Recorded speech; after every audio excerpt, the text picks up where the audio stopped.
Joining me with his thoughts on all of it, Turkel Brand CEO Bruce Turkel. Bruce, you got the founder of the company being ousted. You got other board members being ousted, other executives being ousted. Can you start over from scratch here? I mean, it's a good idea, the whole ride-sharing thing, but it's facing a lot of competition. If you don't have people that understand the business there, what are you going to do? Well, they're doing something very smart. I mean, on the one hand, without a CEO, a COO, a CTO, a CFO, they have become a self-driving company, right? So they're kind of living it. Yeah. And it's not like this hasn't been done before. We saw what happened when Apple got rid of their CEO, made some changes, brought in a babysitter CEO, and then brought Jobs back, and look what happened. So this is not unprecedented. Wow, so you think Kalanick could actually come back a la Jobs at some point if they realize they really screwed up? Well, I think what Kalanick did and what he was so good at was getting a company put into different communities that didn't want it. If you remember, they didn't stop at anything. And what he's being called obnoxious and hard driving and everything else for now is part of why they had become a success. But at some point, companies evolve and they need something new. Well, that's important, though, right? I mean, you see that a lot with technology companies now. They get these great ideas and they grow and they grow and they grow. But they've got, frankly, immature people sometimes, from a personal level, running them. And that seems to have been the concern here. I mean, you look at, I'm not saying Mark Zuckerberg was immature in any way. It certainly doesn't seem to be. But he brought in Sheryl Sandberg in part because he needed that sort of a savoir-faire, the sophistication from a management perspective. You look at Google and how they brought in Eric Schmidt. I mean, maybe this is an opportunity now. I just question whether it should have been done a long time ago, and maybe Travis Kalanick would have kept his job if he had brought some adults into the room earlier on, Bruce.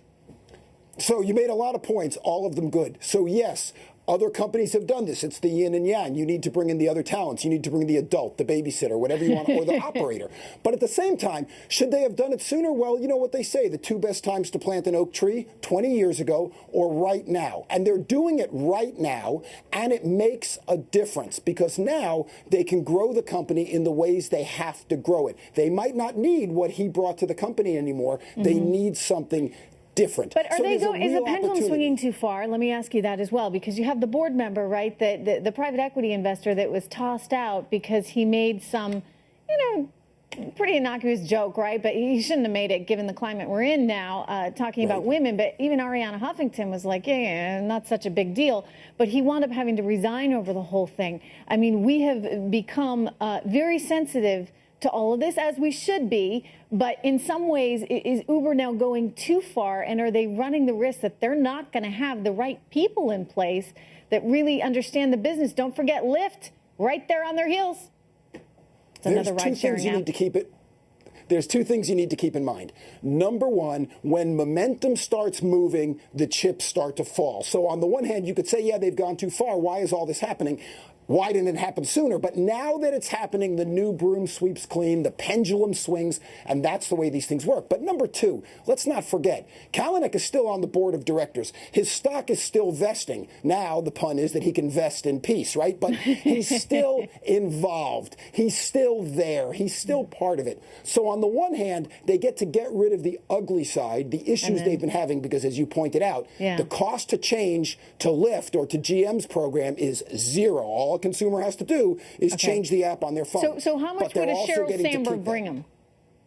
Well, Sheryl Sandberg, I think, is a brilliant choice because she instantly overcomes all of the problems. Whether she's the right technical choice, business choice, I have no idea.